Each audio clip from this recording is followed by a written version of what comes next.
How's it going, everyone? Alright, so today we're going to be discussing how to start a landscaping business with no money. Alright, so I want to start by saying that we're all capable of doing this, and it starts in our mind.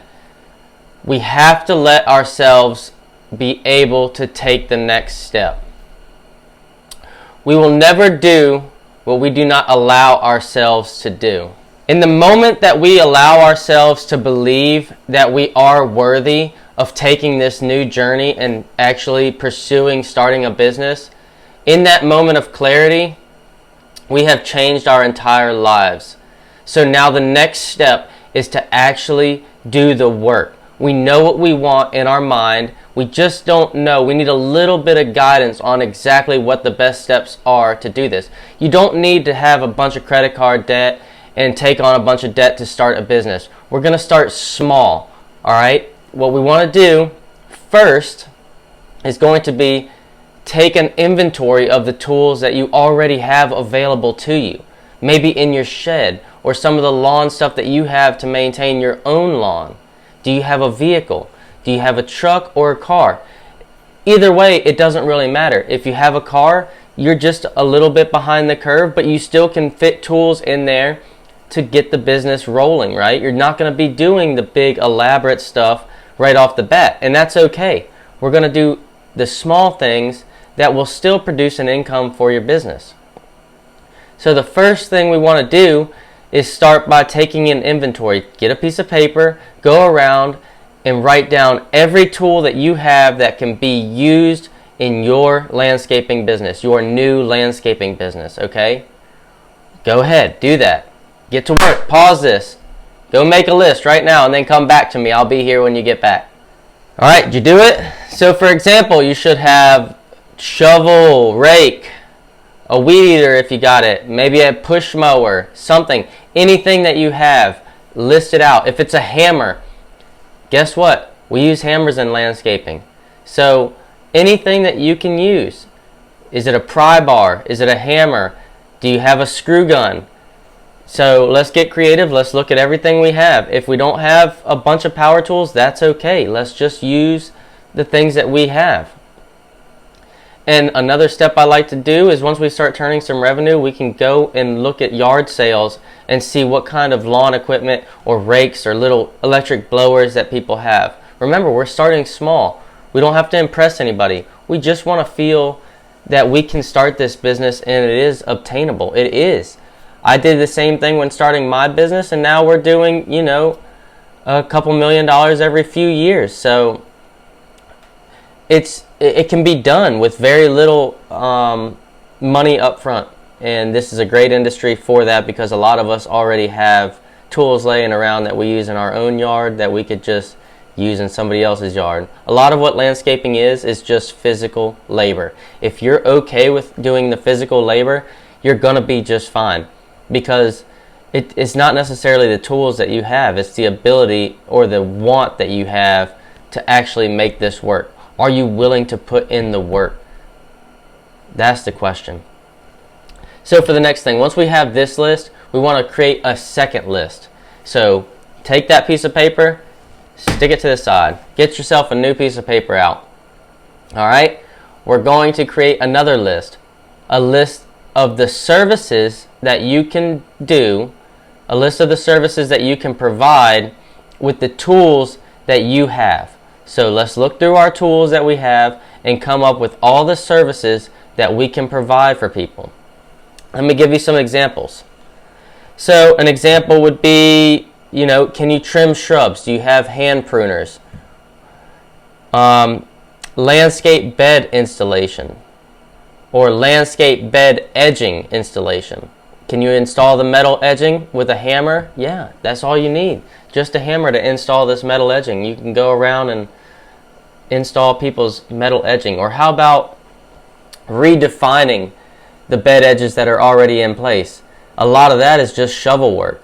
Just going around to the bed edges of landscaping and removing the sediment around the edges so now that can support, that soil layer can support new mulch that's going in.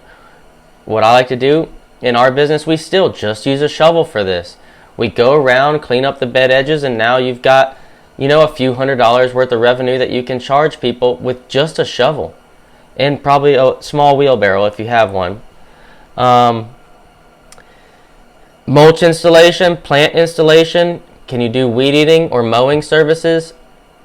You can keep it as simple as possible. A lot of things can be done with a shovel and a hammer. So as far as mulch, if you have a client that wants mulch installed and you don't have a dump trailer or a wheelbarrow, get the bag mulch. It's basically the same as getting it by the cubic yard as far as price goes. It's no real difference there. The only thing is just having to carry bags around and then disposing of the bags, but you can still install this mulch without having all this equipment. Shovel. All you need is a shovel for putting plants in the ground, and you can do this. So it doesn't take a bunch, it just takes the work. What's going to matter most is going to be the amount of pride that you take in your services that you do provide. Okay? If you're going in and you're just throwing stuff around and doing a shoddy job for your clients, then they're probably not going to have you back, and they're not going to tell their friends about you. You want to go above and beyond. Okay? We want to be courteous that we are showing up to somebody's house to beautify it. That's what we're there for. We want it to be better than when we got there. So we're going to take those added steps to clean up after ourselves, do a little bit of above and beyond work, If you can, take before and after pictures. Send those right to your clients. Text them. Clients appreciate this stuff. This is stuff that they don't think about, that you can think about and take the steps to give them a little bit of added service, right? Sprinkle a little grass seed or fertilizer down in the areas where there's disturbed from your impact, or that have been disturbed from the services that you're providing there. These are small things that we can do that don't really cost a lot of money or any money at all, that we can add value to ourselves on this project. That is what business is. Business is essentially how your clients perceive you in the marketplace. So anybody can be a business. It doesn't necessarily have to be a business name or anything elaborate like that. We just want clients to say, yes, I have somebody who can perform that task that you're looking for. Here's his name and number. Okay? You're in business. So take care of your clients. That's the biggest thing. Take pride in your work and start small. Keep using the tools that you have on hand. Okay? You don't need to get big anytime quickly. We're going to start small. So how do you get your first client? Well, I'd like to ask you this question. Is there any shame in door-to-door knocking and asking if somebody would like to use your services? I say no, because I do this each year, and I've been in business for 10 years. I still do this.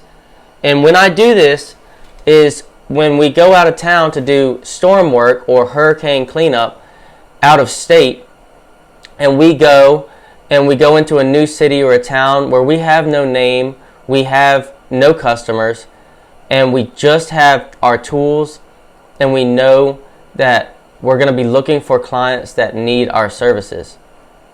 Then we go to the doors of the clients that need our services. You can visibly see this stuff from the outside because you're landscapers. This is what you're looking for at their house. Ask them if they'd be interested in getting a quote for your services, and let them know what services you provide. A lot of them are going to say no. We have to know this right off the bat, that the majority of people are not going to want your services, even if they need them. Okay? But there's that diamond in the rough that we're looking for. And when we find that person, the feeling that we're going to get inside ourselves is going to be second to none. I'm going to tell you that much right now. So you may knock on 20 doors and get 20 no's, but that 21st door may be a yes. And maybe somebody that's enthusiastic, and they're probably going to say something like, my goodness, I know I've needed to call somebody like you for a while now. I just haven't made the time to do it. Sure, let's walk around. Let me show you what I got and see what you'll charge me. You're in. Now, it's about listening to this client. Listen to what they want. Okay? Let them know what your service is going to cost to provide for them. At this point, you're either going to get a yes or a no from this client. One way or the other, you're getting momentum going. If they say no to your price, that's okay. Okay, don't discourage yourself. Keep moving forward. Keep going. Keep taking those no's right on the chin. And you're going to get that yes. Once you get that first yes and you're doing the work, keep that momentum going. Okay? Make sure that after you finish that job and you've taken care of that client and you've met every need and you meet them right where they're at and you provide value and you give all of yourself to that project, keep on going door to door and knocking and keeping that momentum going. You can do this. It's not hard. You can go door to door. If you can take a no, which I'm sure you can, all of us can, it won't kill us, and we can create a business from this. I do it each year when I go out of town to do this storm work, okay? I can keep my business going for as long as we're out of town, 2 weeks to a month at a time, just knocking on doors, okay? We're not using anything fancy here. We're not buying a bunch of equipment when we get the money starting to come in. We're going to stash that money. We're going to stack it, okay? We're starting a business. You need to create this nest egg first before you start getting into buying equipment and diversifying and scaling your business and growth and buying new trucks and all that stuff. We just want to make it real. We want to keep that money coming in. That is what a business is. We want to turn profits, okay? We don't need to spend a bunch of money. This additional money that we're making doesn't need to go to frivolous materialistic things. It needs to go to our dream, our goal that we have for our business. Do we want to add a truck? Do we want to add a zero-turn lawnmower or some new wheelbarrows? Anything to make the job a little bit easier, right? We're not going to buy that right off the bat. We're going to do the hard work.